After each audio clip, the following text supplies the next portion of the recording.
Boa noite, igreja. Prazer imenso, dado pela graça do Senhor, estar com vocês nesse final de semana compartilhando da palavra do nosso Deus. Não é nada menos do que graça também poder perceber o reino de Deus avançando nesse bairro através da vida de vocês. E a minha oração tem sido que vocês sejam abençoados, sejam discípulos cada vez mais firmes nesta graça que o Senhor Jesus nos deu. Amém? Vamos fazer uma breve oração para que Deus abra os nossos corações e mentes para que nós novamente nos acheguemos à sua palavra e ouçamos seu chamado. Vamos orar. Pai, muito obrigado por teu povo reunido. Talvez nós não consigamos entender agora, mas essa é uma imagem gloriosa daquilo que já acontece no céu. Dessa adoração centrada em ti e não em nós mesmos. Desta percepção de que tu és mais glorioso e mais precioso do que qualquer outra coisa. Nosso pedido é que nós não esqueçamos disso ao sair deste local. E não esqueçamos disso amanhã, mas que o Senhor imprima em nossos olhos os tons da eternidade. Que o Senhor imprima em nossos corações as marcas da obediência. Que o Senhor imprima nesta igreja todas as demandas e toda a graça do discipulado que o Senhor Jesus lhes deu. Nós pedimos isso em nome de Jesus. Amém. Alguns anos atrás, escrevendo o livro Hereges, Chesterton escreveu assim, eu quero que você perceba como isso vai nos conduzir a entender quem nós somos hoje como discípulos. Ele escreveu assim no livro Hereges: um homem com uma crença definida, sempre parece bizarro. Uma criatura estranha. Porque ele não muda conforme o mundo. Ele ascendeu a uma estrela fixa, enquanto a terra se dissolve embaixo dele.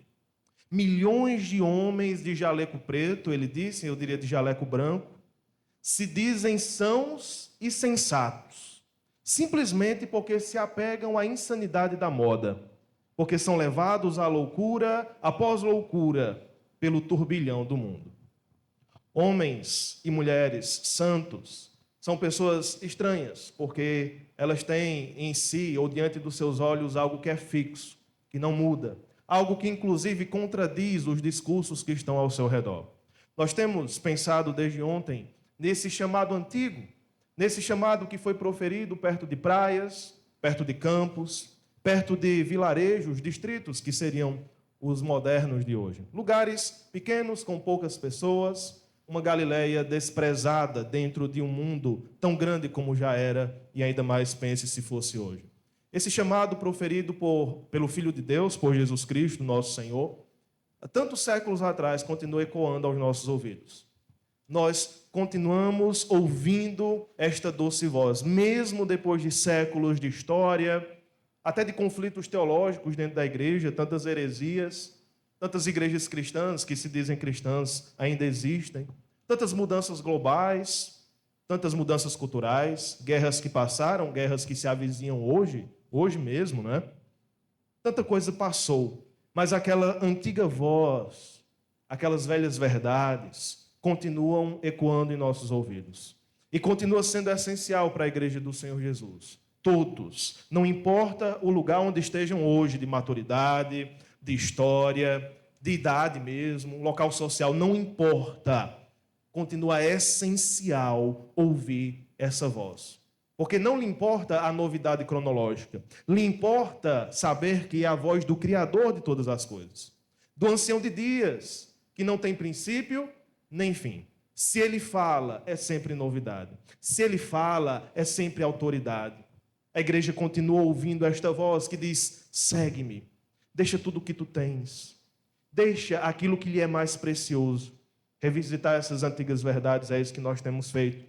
Entretanto, nós escolhemos, dentro de dois horizontes que perfazem a ideia do discipulado, um horizonte individual e um outro horizonte comunitário, nós escolhemos percorrer o caminho da comunidade. No horizonte individual, você é chamado à santidade, a deixar seu pai, sua mãe, deixar as preciosidades desse mundo. Espero que você já tenha ouvido esse chamado e esteja desenvolvendo na sua vida, se você quer estar com Deus para sempre e eternamente.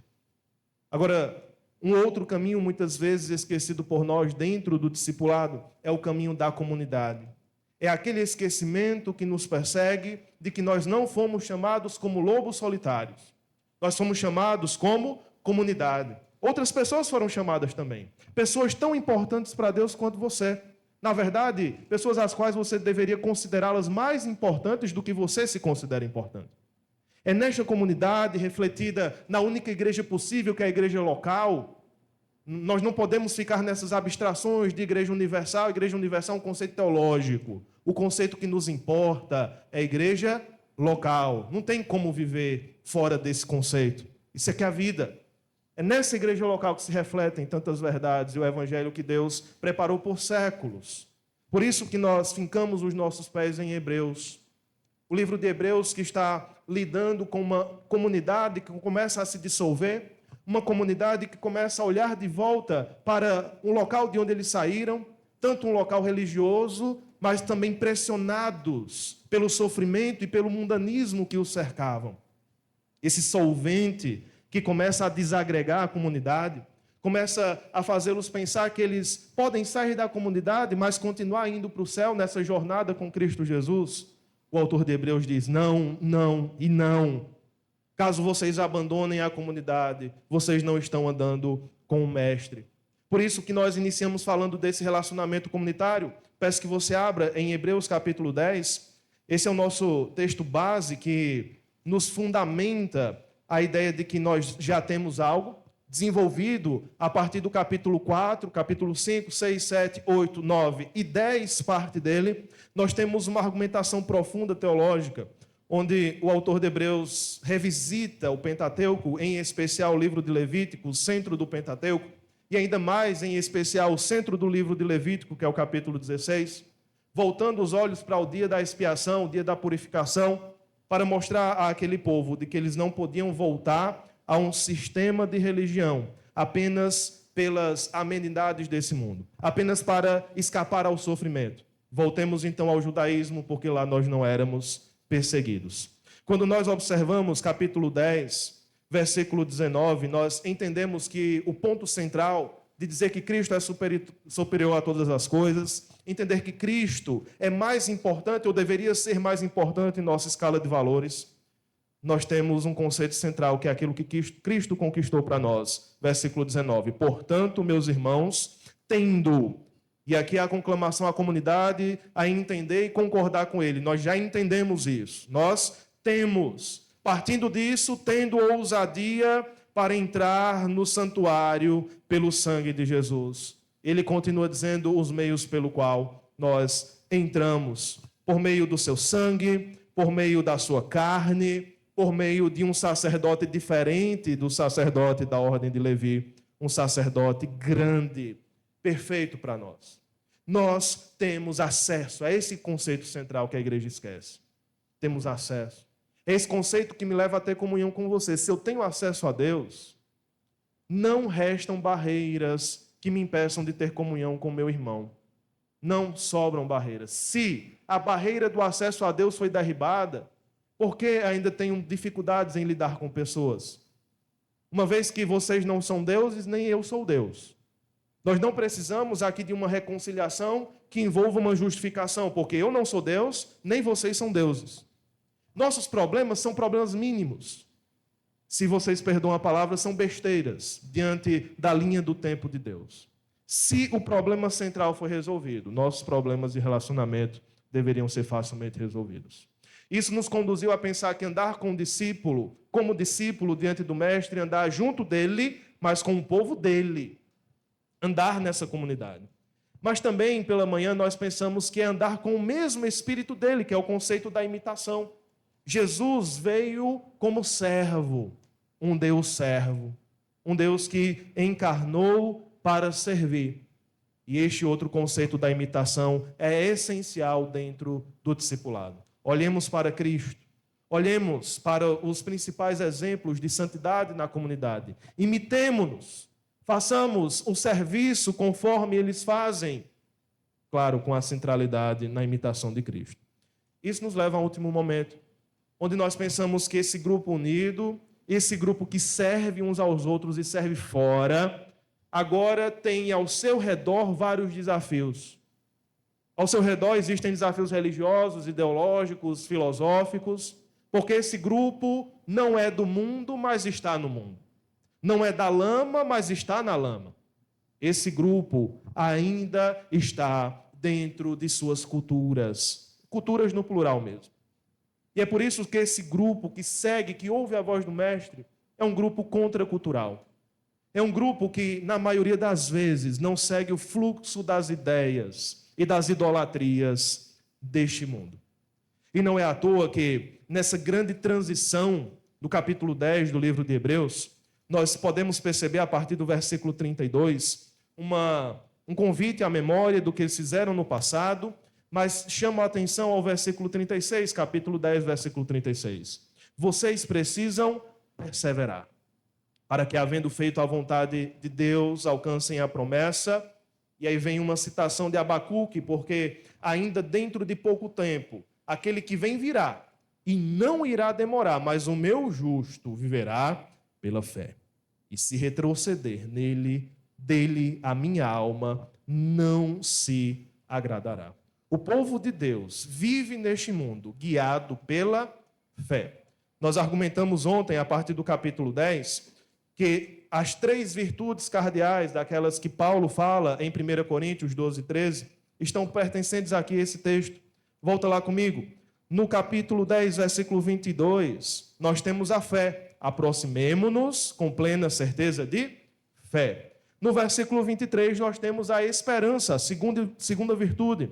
Guardemos firme a confissão da esperança. E, finalmente, no versículo 24, nós temos a virtude do amor. Cuidemos também de nos animar uns aos outros no amor e na prática de boas obras. A ordem paulina é mostrar que fé e esperança são menores do que o amor, uma vez que o amor é eterno. Entretanto, o autor de Hebreus ele segue uma ordem inversa. Ao invés de elaborar mais a questão do amor, ele traz a fé como a virtude central. A fé é a virtude central, sem a qual o povo de Deus não consegue caminhar em meio aos desafios desse mundo. O convite nessa noite, meus amados irmãos, é que nós andemos com Cristo, em direção a Ele, no rumo dele. E este rumo, na maioria das vezes, envolve dizer não somente não a nós mesmos, mas também não a este mundo e às suas ofertas. Lembra do final de Apocalipse? Sai dessa cidade, povo meu. Sai da grande Babilônia, povo meu. Não se envolvam. Saiam deste lugar. E é por isso que nós somos conduzidos, então, ao capítulo 11. No capítulo 11, tendo a fé estabelecida nos 2 primeiros versículos como conceito central, nós percebemos um esforço do autor de Hebreus de elencar essa história de Israel sob a perspectiva da fé. Como é que esse povo viveu? Como esse povo da antiga aliança estabeleceu-se em um mundo mau. Todos eles andaram por fé. A grande metáfora que vai envolver todo o capítulo 11 e o início do capítulo 12 é a metáfora do caminho, da corrida, deste verbo de movimento onde nós estamos em um processo. Você está se santificando, você está aprendendo a amar, você está perdoando e sendo perdoado. É o NDO da vida cristã. Nós estamos em processo, em gerúndio. Nós não terminamos ainda. Não estamos nem perto de terminar. E é nesse processo que nós precisamos da fé como esse elemento que vai nos englobar, que vai nos fortalecer, para que nós sejamos uma comunidade contracultural. Discípulos que seguem na contramão deste mundo. Vejamos que versículos 1 e 2 do capítulo 11 estabelecem a fé como um conceito. A fé é a certeza de coisas que se esperam, a convicção de fatos que não se veem. Pois pela fé os antigos obtiveram um bom testemunho. Essa é a introdução, perceba a palavra antigos. E aqui começa um desdobramento que terminará no capítulo 12, trazendo essa nuvem de testemunhas para exortar os irmãos de que aquele povo da antiga aliança, com tantos recursos escassos, conseguiram viver pela fé, quanto mais nós, que estamos na nova aliança, que temos acesso a todos os recursos pretendidos por Deus. Todos. Estamos no auge da história. quanto mais nós deveríamos viver e resistir às ciladas de Satanás. Deveríamos viver uma fé firme, que segura, que mantém sua confissão até o fim, mesmo que ao martírio, mesmo que ao sangue. Nós temos ouvido essa reclamação em tantas igrejas, em tantos lugares, por tantos irmãos. Pastor, os crentes estão moles, os crentes estão macios, os crentes estão perdendo aquele senso de responsabilidade, de dureza da sua fé, aquela resistência de fazer o que deve ser feito, mesmo que doa, mesmo que sofra, de doar seus próprios bens, que seja para abençoar outro. Por que os crentes estão perdendo isso? Minha resposta é, eu não sei, porque são muitos elementos. Mas se eu parar para observar todos os elementos sociais, todos os elementos culturais imbricados nessa questão, eu fico desesperado. A minha solução é voltar para a Escritura e dizer que não importa a época, a Escritura continua a autoridade sobre o povo de Deus. Então, chega um momento em que nós vamos entrar num conflito, você trará a cultura e eu trarei as Escrituras, em que nós vamos chegar a um impasse. Pastor, mas é porque hoje é difícil, é porque hoje tal coisa, é porque hoje tal coisa. E esse momento do impasse tem que chegar. É o momento em que a Escritura falará mais alto do que a cultura. Mas há anos atrás tais coisas não aconteciam.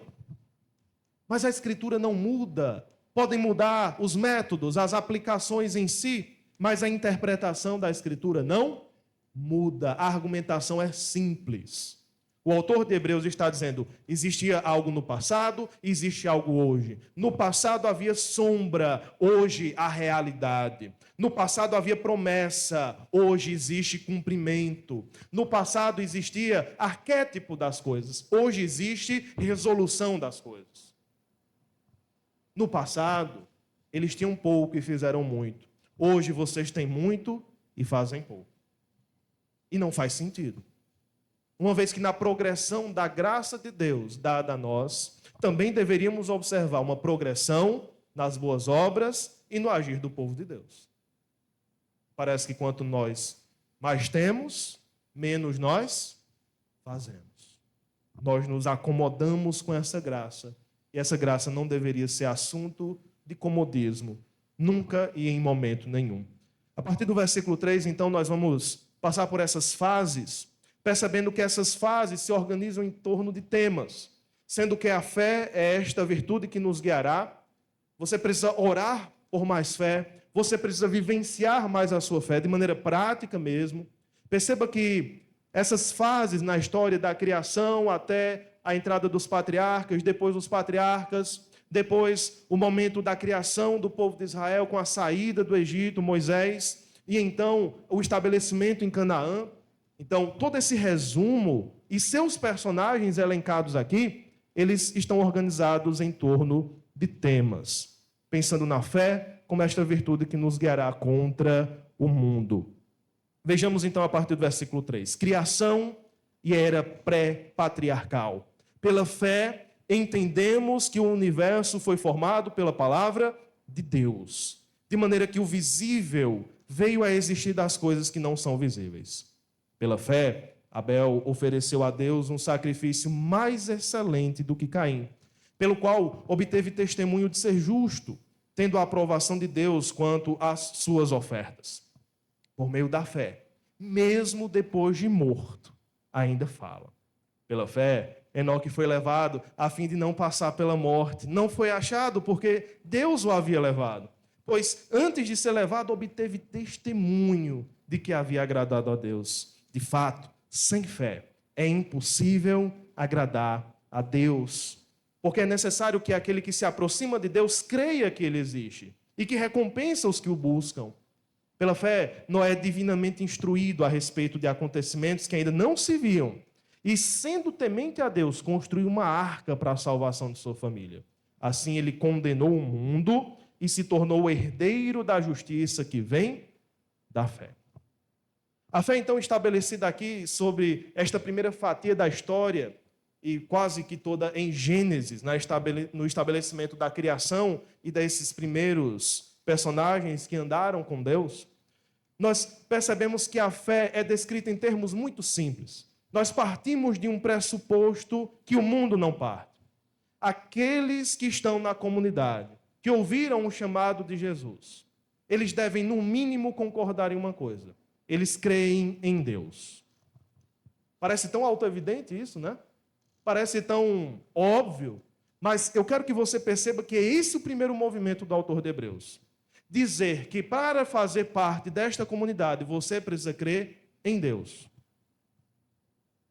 Até os descrentes creem, pastor. Que tipo de demanda é esta aqui? Crer em Deus. Perceba que está no centro, na interrupção entre um personagem e outro, versículo 6, a escrita de que sem fé não é possível agradar a Deus, porque é necessário que nós creiamos que Ele existe. Nós temos um tipo de binômio acontecendo aqui, de que aqueles que têm fé são recompensados. E essas recompensas são muito estranhas, porque não são as mesmas recompensas do mundo. Elas não seguem a mesma expectativa que o mundo tem de recompensa, de coroa, de honra. A grande questão cultural em torno da saída ou da dissolução da comunidade desses irmãos, começaram a faltar os cultos, começaram a não mais ofertar na igreja, começaram a falar mal uns dos outros, começaram a visitar a sinagoga. Não, pastor, esse domingo eu estou lá na sinagoga, mas se preocupe não, eu volto, né? Tudo isso começou a acontecer porque eles começaram a abandonar a crença em Deus. É essa a argumentação aqui. Uma vez que você creia que Deus existe, o outro lado do binômio é entender que Ele recompensa quem o segue, e não as recompensas esperadas. Como eu falei, a grande questão do contexto é uma questão cultural envolta na ideia de honra e vergonha. Então, o que se procura mais nessa sociedade aqui nem é tanto o dinheiro em si. Não é nem tanto a satisfação sexual em si. Muitos têm apontado que no contexto greco-romano, a grande questão cultural que atinge todos é a questão da honra e da vergonha. Então, ser honrado é aquilo que mais é esperado na vida. Ser envergonhado é aquilo que mais destruiria o espírito de alguém. E uma vez que seguir a Cristo é vergonhoso, ou tornou-se vergonhoso. Talvez num primeiro momento assim ainda não era uma religião que era aceita pelo Estado, nós não temos vergonha ainda. Mas uma vez que a vergonha entra na perspectiva do cristianismo, ou na experiência daqueles irmãos, eles começam a abandonar o cristianismo. Uma vez que o valor cultural se tornou mais importante do que o valor teológico. Deixe-me dizer, irmão, se qualquer valor cultural para você hoje é mais importante que o valor teológico da existência em si de Deus, deixe-me dizer que você é um tipo de ateu. Existem vários tipos de ateu. Vários. Ateus práticos, pessoas que dizem que creem em Deus, mas não leem a Bíblia de Deus, não falam com Deus, não se alegram em Deus. São ateus práticos. E não são pessoas que vacilam às vezes nisso. Elas vivem nisso. Elas vivem nesse tipo de frieza e de hipocrisia. Mas também existem esses ateus relacionados não só à vida em si, das disciplinas espirituais, mas também ao próprio discipulado. Eles têm valores que lhes são mais caros do que os valores das Escrituras. E eles estão muito prontos para substituir, caso lhes seja favorável, os seus valores pelos valores das Escrituras, abandonando os valores das Escrituras. Esse povo está pronto para abandonar essas recompensas de Deus, porque essas recompensas não lhes são tão preciosas assim. Uma vez que eu creio que Deus existe, tudo muda. Uma vez que eu creio que Deus existe, agora existe certo e errado. Uma vez que eu creio que Deus existe, existe uma conduta correta e uma conduta recriminável. A presença de Deus é incômoda. A presença de Deus é invasora. Para mim, discipulado é isso. E pelos próprios evangelhos nós percebemos isso acontecendo. O discipulado quase nunca é descrito em termos de prazer. Nós pressupomos isso de outros textos. mas quase sempre o discipulado é descrito em termos de sacrifício. Trazer diante do altar de Deus as ideias que lhe são mais importantes. Trazer diante do altar de Deus a criação que teus pais te deram. Se essa criação te conduziu a um lugar que a Bíblia não te conduz, traz ao altar de Deus e mata lá. Se as coisas que tu tem aprendido da universidade estão tomando o lugar dos valores de Deus, traz ao altar de Deus e mata. Nós estamos falando aqui da radicalidade do chamado do discipulado cristão. Se essas coisas pretendem-se maiores do que os valores de Deus, mate-os. Olha como as recompensas são descritas. A primeira de Abel. Abel ofereceu um sacrifício mais excelente, pelo qual foi sua recompensa? Obteve testemunho de ser justo, tendo a aprovação de Deus. É uma recompensa que não é valorizada no mercado do mundo, mas é extremamente valorizada no mercado de Deus. A aprovação de Deus. Já pensou Deus te aprovando? Dizendo, 10. Muito bem, meu filho. É isso que eu quero de você. É isso que eu espero. É para isso que eu tenho te dado vida eterna. Para que você desenvolva esses frutos. Qual a segunda recompensa? Enoque, versículo 5. Ele foi levado, foi arrebatado, a fim de não passar pela morte, não foi achado. Cadê ele? Ouviu falar de Enoque? Pois é, sumiu. Nem morreu, sumiu. Pois antes de ser levado, obteve testemunho de que havia agradado a Deus. Receber a aprovação de Deus, agradar a Deus. Deus ter prazer na minha vida. Já pensou nisso? Um Deus que tem ao seu dispor todo e qualquer prazer. Difícil até pensar em um Deus que sente prazer em algo. O que é? Chega à altura dele para lhe causar prazer. Aqui nós entramos em uma questão filosófica complicada. Mas a Escritura deixa muito claro que Deus tem prazer naqueles que lhe obedecem. Deus tem prazer em corações contritos. Deus tem prazer em crentes que têm fé. Eu digo que este prazer não é um prazer necessidade, mas é um prazer que Ele escolheu ter, por sua graça. Nós temos prazeres necessidade, né? Nós temos fome, comemos uma boa comida e, além da necessidade, sentimos prazer. Deus não tem prazeres necessidade. Deus tem um prazer puro que Ele escolhe ter, que é fruto de sua graça. Ele escolheu sentir prazer em nós. A glória disso é inenarrável, irmãos. Deus se alegrando, Deus sorrindo para nós. Você consegue imaginar isso? Deus sorrindo com as tuas ações? Eu não consigo. Aqui nós estamos falando da contemplação. Nós estamos falando da beleza de Deus, da glória de Deus. A terceira recompensa descrita aqui é a recompensa que Noé recebe depois de ser instruído no versículo 7 a respeito do que viria, e mesmo sem ver, sendo temente a Deus, Noé sempre calado. Em toda a sua história, Noé vai falar no final para abençoar e amaldiçoar seus filhos. Sempre calado, sempre obedecendo. Ele constrói uma arca para a salvação de sua família. O que é que ele recebe em troca? Se torna herdeiro da justiça que vem da fé. Parece Paulo, né? Justificação pela fé. Assim como Abraão crê e é justificado, agora nós temos um Noé que obedece, mesmo sem ver, porque isso é fé, e recebe, torna-se herdeiro de uma justiça que vem da fé. Ser aprovado por Deus, dar prazer a Deus e receber justiça de Deus. São recompensas que para um homem ímpio, para uma mulher ímpia, não vale nada. São como notas sem valor. São até bonitas. Olha que nota bonita.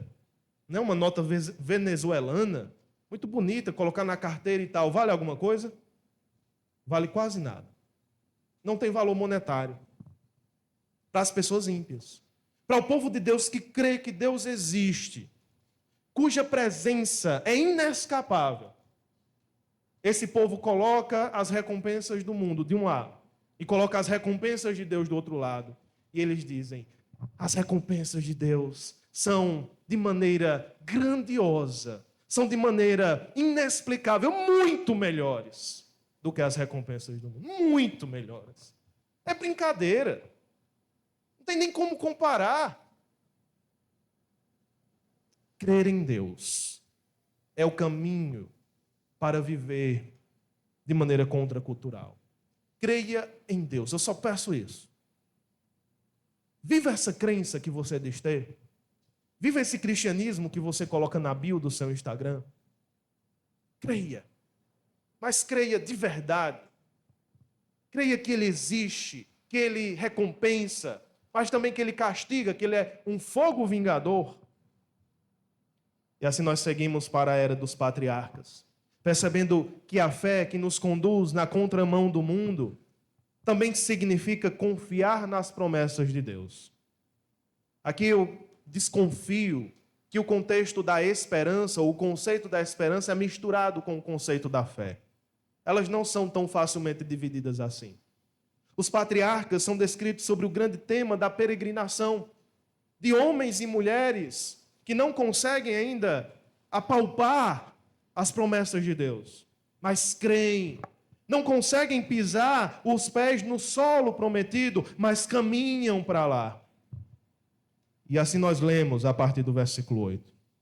Pela fé, Abraão, quando chamado, obedeceu, a fim de ir para um lugar que devia receber como herança, e partiu sem saber para onde ia. Pela fé peregrinou na terra da promessa como em terra alheia, habitando em tendas com Isaque e Jacó, herdeiros com ele da mesma promessa. Porque Abraão aguardava a cidade que tem fundamentos, da qual Deus é o arquiteto e construtor.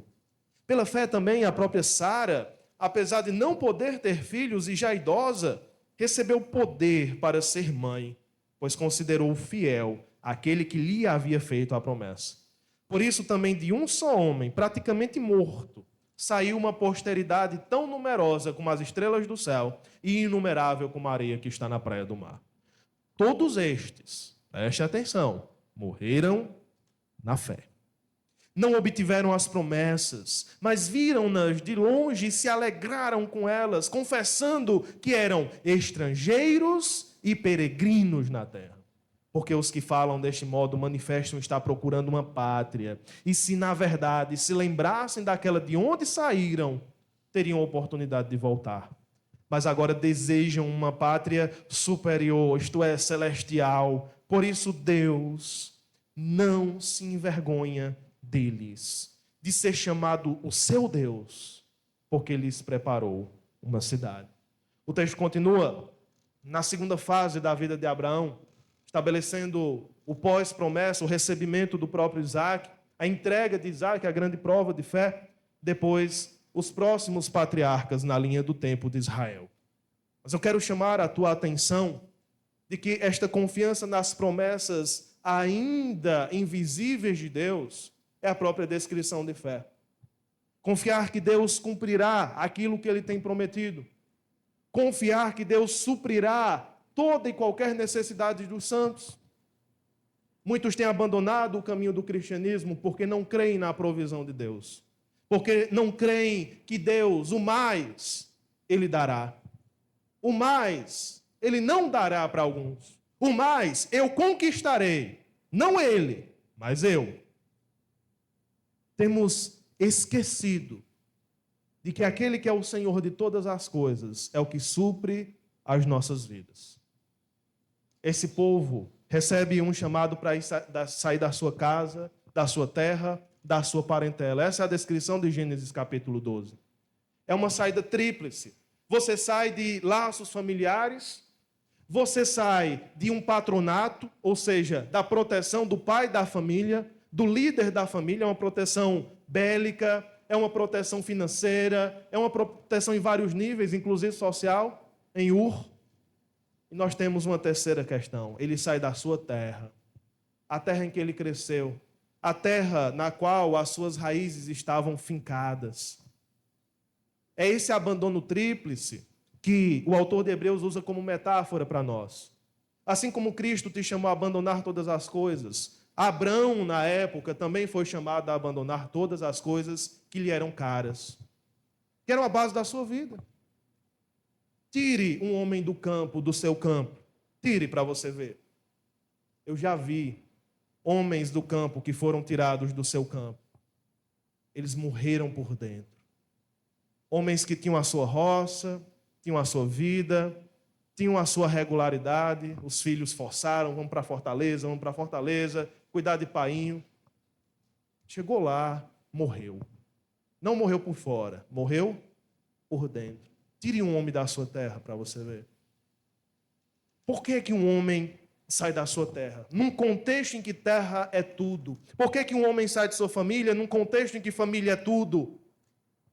Ele sai porque ele busca e aguarda uma cidade, e a tradução nos traz, uma cidade que tem fundamentos. A ideia é de uma cidade inabalável. É uma cidade cujos muros não podem ser derribados por máquina nenhuma. É uma cidade que nem aviões podem bombardear. Nem esses aviões que bombardearam agora, com suas ogivas de 13 mil quilos, eles não conseguem perfurar.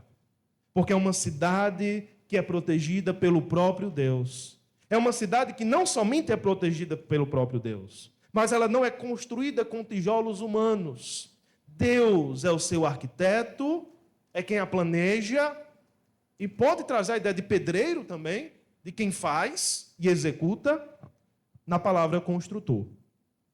É Deus quem planeja e é Deus quem executa. Você confia nessa cidade?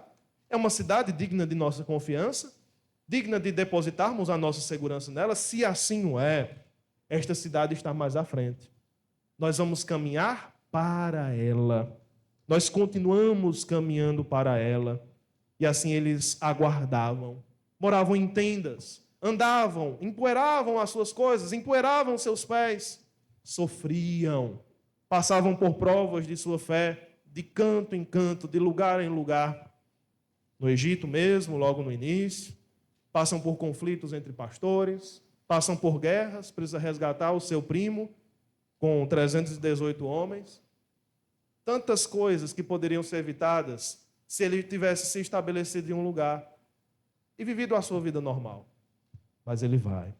Sua própria esposa é colocada ao seu lado de maneira muito marcante nesse texto. A mulher colocada ao lado do herói da fé, a heroína, sendo alguém que não pode ter filhos. E embora o texto de Gênesis tenha dito que ela havia rido do Senhor, mas nós temos aqui uma mulher que creu. Assim como Abraão teve seus vacilos, também Sara teve seus vacilos. Mas a grande questão aqui é perceber que ela creu em quem é fiel. Ela considerou fiel, final do versículo 11, aquele que lhe havia feito a promessa. Aqui é o andar com um vetor para frente, por isso que nós trazemos a ideia de esperança. É ter aqueles olhos que conseguem divisar o que outros não conseguem. Eu falei hoje pela manhã de homens e mulheres geniais.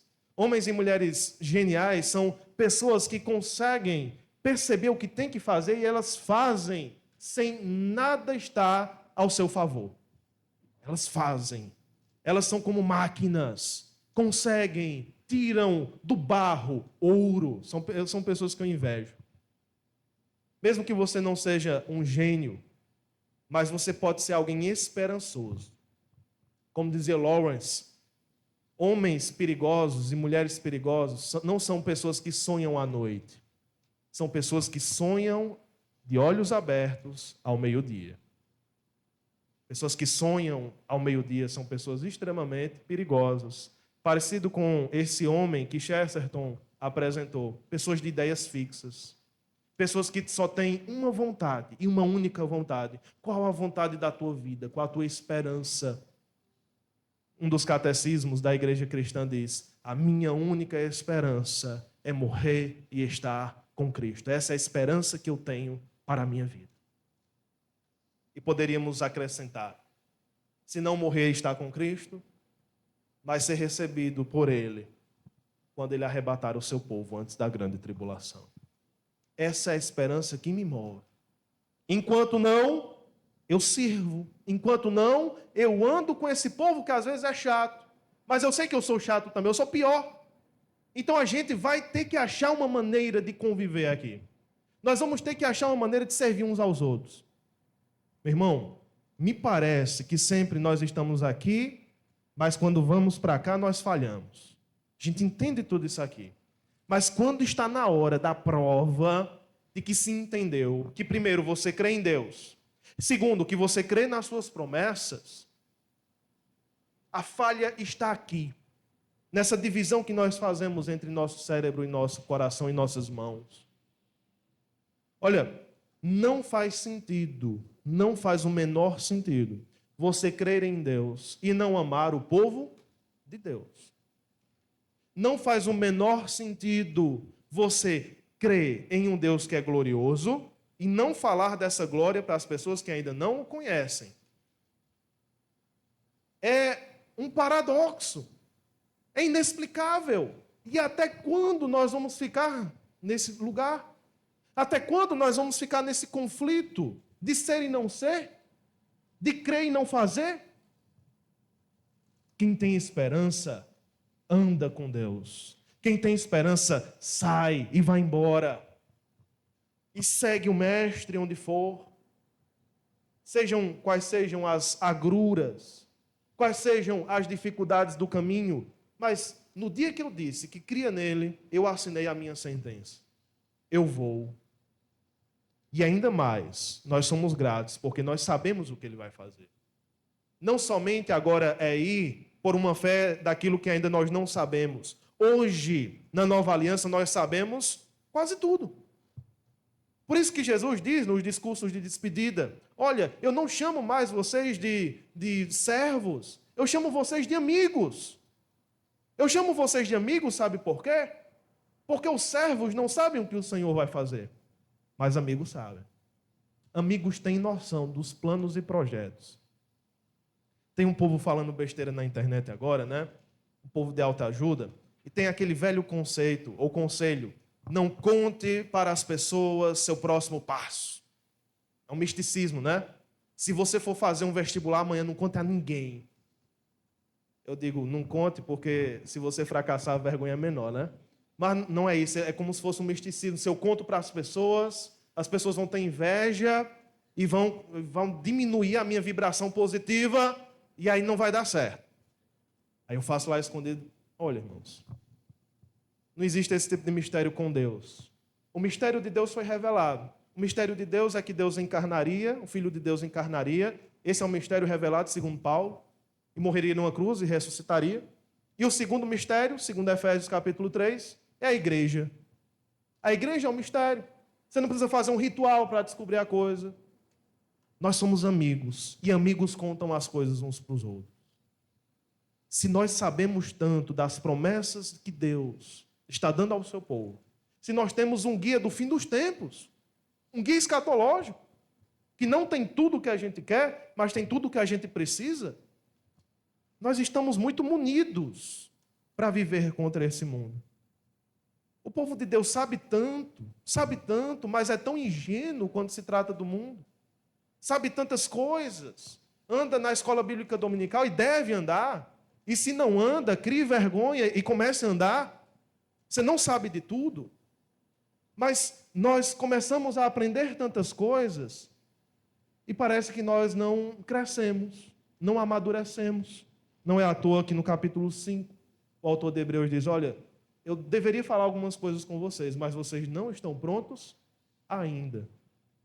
Será que é porque eles não estão prontos teologicamente? Eles sabiam muita coisa.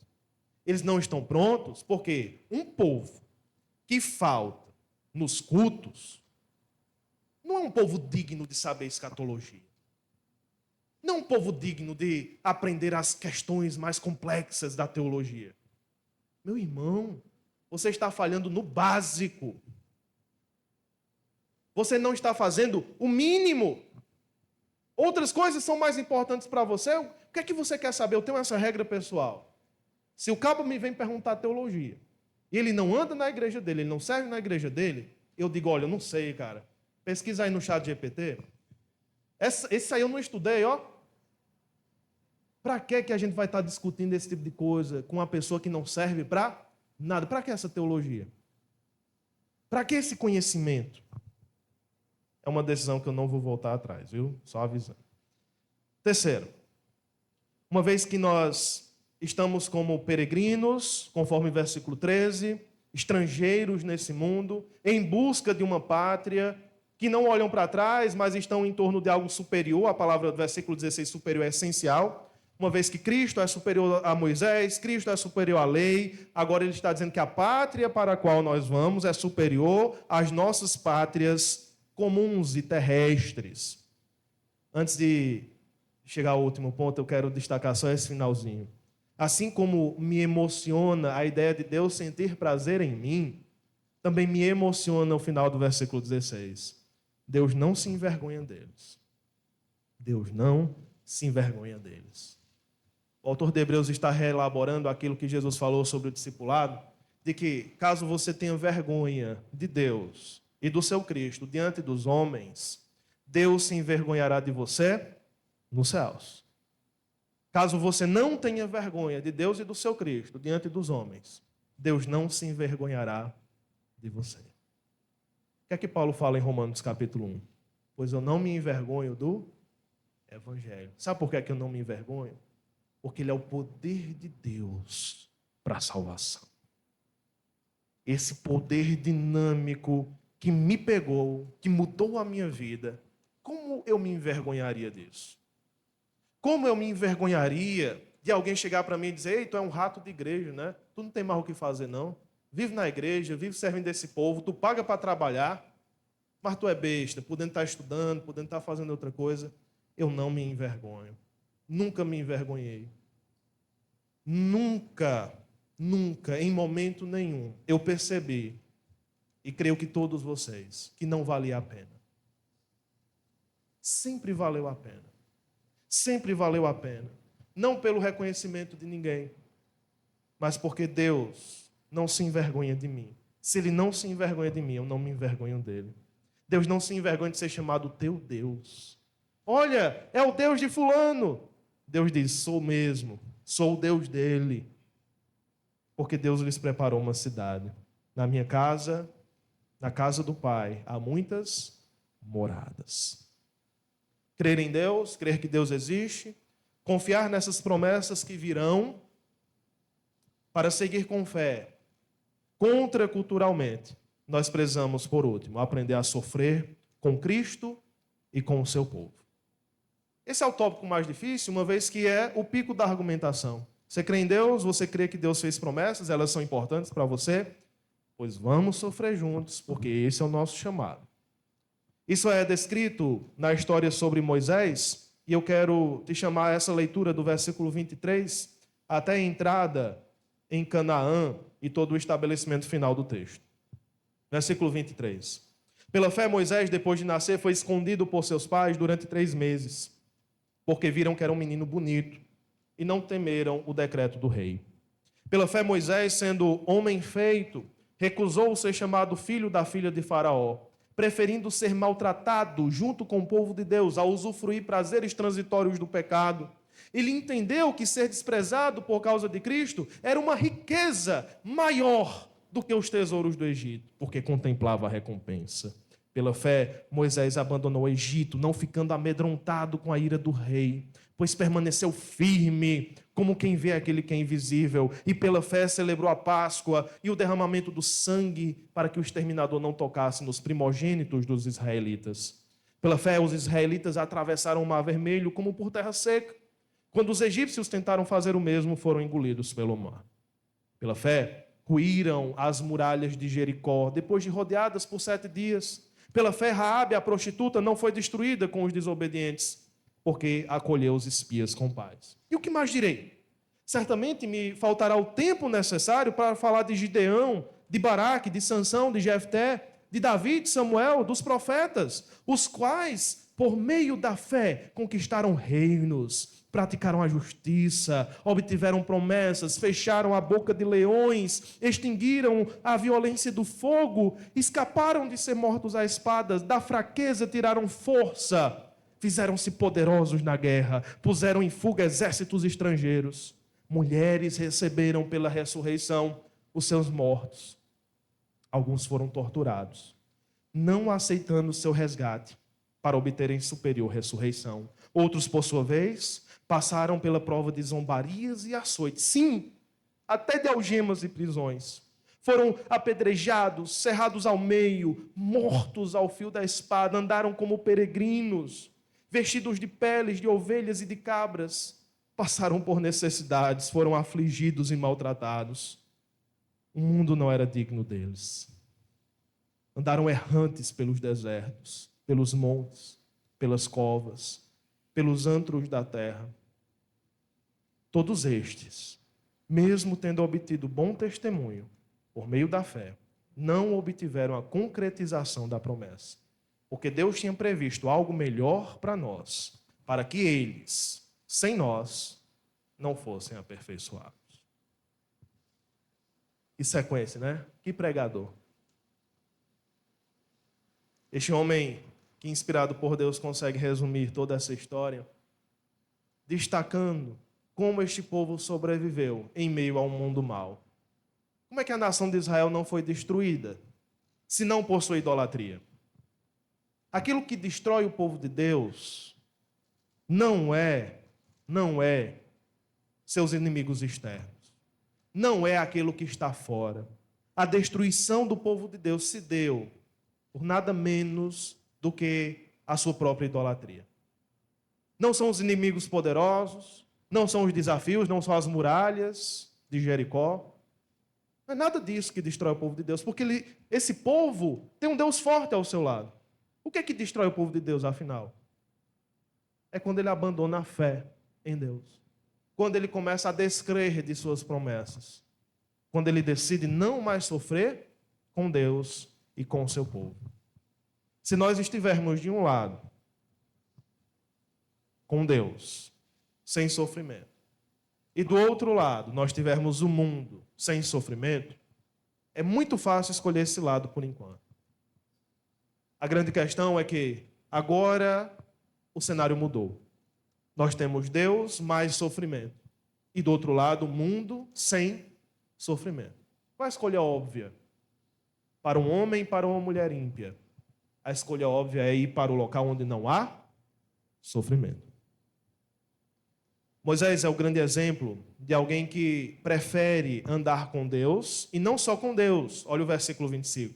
Ser maltratado junto com o povo de Deus. Não é uma decisão solitária, é uma decisão em comunidade. Juntou-se à comunidade, serviu à comunidade, colocou-se mesmo a contragosto como líder da comunidade, servindo-a, e percebeu que no pacote desse processo existiu o sofrimento. Se esse povo sofre, eu sofro também. Esta comunhão dos sofrimentos, ela é uma boa metáfora da nossa salvação. Uma vez que Deus me deu graça, eu distribuo essa graça com os meus irmãos. Uma vez que Cristo sofreu, eu sofro com os meus irmãos. Esse sofrimento começa em Deus, para depois passar à comunidade. Talvez aqui nós tenhamos o teste último da nossa fé. Caso a tua fé não sobreviva ao sofrimento, nós teremos um tipo de fé que é desqualificada. É uma fé de bons tempos, é uma fé de empolgação, é uma fé de uma boa percepção das coisas, quando as coisas andam bem. Isso não é fé. Fé é a crença firme que Deus existe, que Ele promete coisas e que mesmo em meio ao sofrimento, Ele anda no meio do seu povo. Ele se agrada de seu povo que sofre, derrama sangue. Ele se agrada do seu povo moído. Ele se agrada desses vidros quebrados que somos nós, porque Ele cola esses vidros e faz um mosaico para a glória dEle. Sofrer com Cristo e com o seu povo, esse é o nosso chamado. Versículo 26, ele entendeu que ser desprezado por causa de Cristo era uma riqueza maior do que os tesouros do Egito. Era maior a intelectualidade do Egito, maior do que a honra da corte egípcia. Sofrer com Cristo é uma honra. O povo de Deus se une no sofrimento. Talvez as nossas orações não é querendo ser santo demais, longe de mim. Mas talvez as nossas orações deveriam ser para que Deus enviasse um pouco de sofrimento para nós, para a nossa igreja local, para ver se aí nós nos uniríamos. Se pelo menos aí nós nos uniríamos.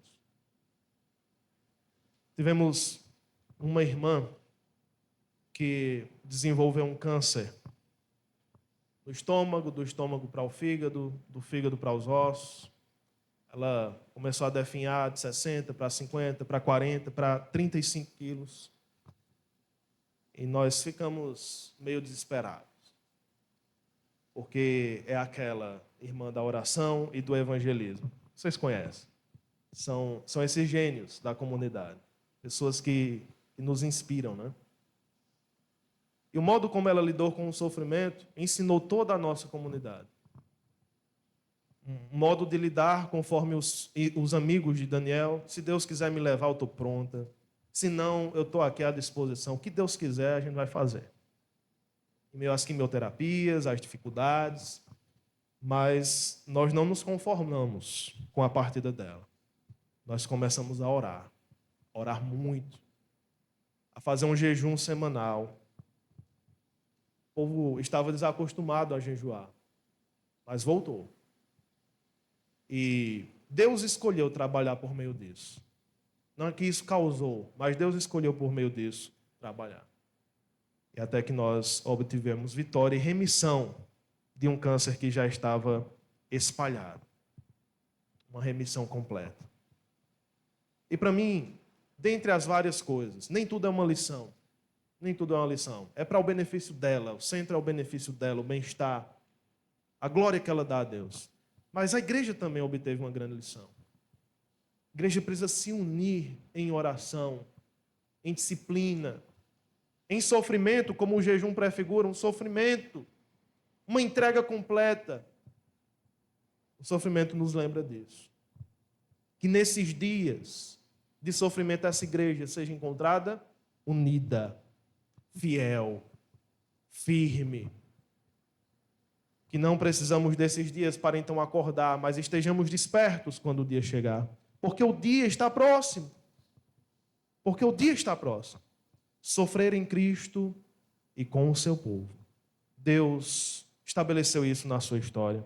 O final de Hebreus, capítulo 13, tem um dos textos que mais chocam relacionados a essa fé que nos conduz às últimas consequências. Por favor, lê só mais esse texto comigo. Hebreus capítulo 13, versículo 12. Esse é um dos textos do meu coração. Ele faz parte de uma pregação que mudou a minha vida. Hebreus 13, 12. Por isso também Jesus, para santificar o povo, pelo seu próprio sangue, sofreu aonde? Fora da cidade. Saiamos, pois, a ele, fora do acampamento, levando a mesma desonra que ele suportou. De fato, não temos aqui cidade permanente, mas buscamos a que há de vir. Onde foi que Cristo sofreu? Onde foi o palco da maior exposição da glória de Deus? O palco foi a cruz. O palco foi a humilhação. E usando os termos de Levítico, não foi dentro nem do templo, nem do Santíssimo Lugar, nem do Santo Lugar, nem na parte exterior do tabernáculo. Não foi nem no acampamento, que é comum. Mas foi semelhante àquele bode enviado para o deserto, bode para Azazel. Um bode sujo, que continha os pecados confessados, que levava os pecados para morrer no deserto. É nesse local exterior, impuro, indesejável, que o Senhor de toda glória sofre. Por isso que a última exortação relacionada a esta mudança, de seguir o fluxo do mundo, ou ser contracultural é essa: saiamos, pois, a Ele. Ele está lá fora te esperando. Ele está lá fora. Ele não está onde o mundo diz que ele está. Se o mundo diz, o Messias está ali, ele está acolá, não creia. Onde é que o Messias está? Ele está na comunidade unida. Ele está no rosto do meu irmão. Ele está nos sofrimentos causados pela crença nele mesmo. É ali onde ele está. Onde ele está consolando o seu povo. Onde ele está trazendo esses discípulos que ouviram e obedeceram à voz, dizendo: eis que estou convosco todos os dias, até o fim dos tempos. Que a nossa vivência dessa caminhada seja uma vivência como um homem muito ímpio, outrora, mas agora servo de Deus, escreveu em uma de suas músicas. Sejam meus dias de malas prontas, contando as horas para a tua volta. Pus na bagagem o fim da história, a minha vida para a tua glória. Impossível é viver longe de ti, impossível me esquecer da tua voz, que apontou meu coração para coisas maiores que virão.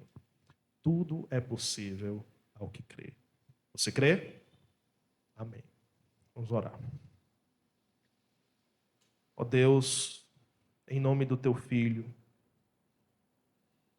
e crendo no agir do teu Espírito na vida da tua igreja, desta comunidade local, de nossas vidas, nós te pedimos que a voz de Jesus ecoe mais fortemente, ecoe em tons mais altos e mais urgentes ao nosso coração.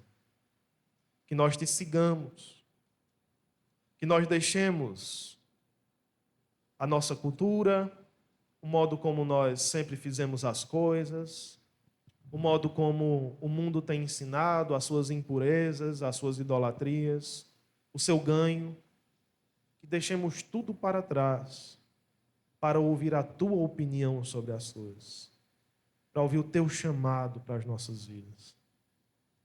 Estejamos de malas prontas, Senhor, como peregrinos que esperam o cumprimento das tuas promessas.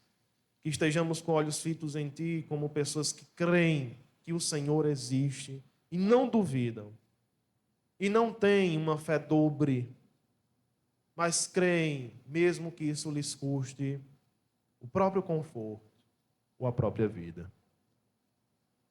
Se for necessário que soframos, Senhor, que soframos juntos, que soframos unidos a ti, que o Senhor seja o consolo e a recompensa de nossas almas, e não nada que este mundo possa oferecer. Pedimos isso em nome de Jesus. Amém.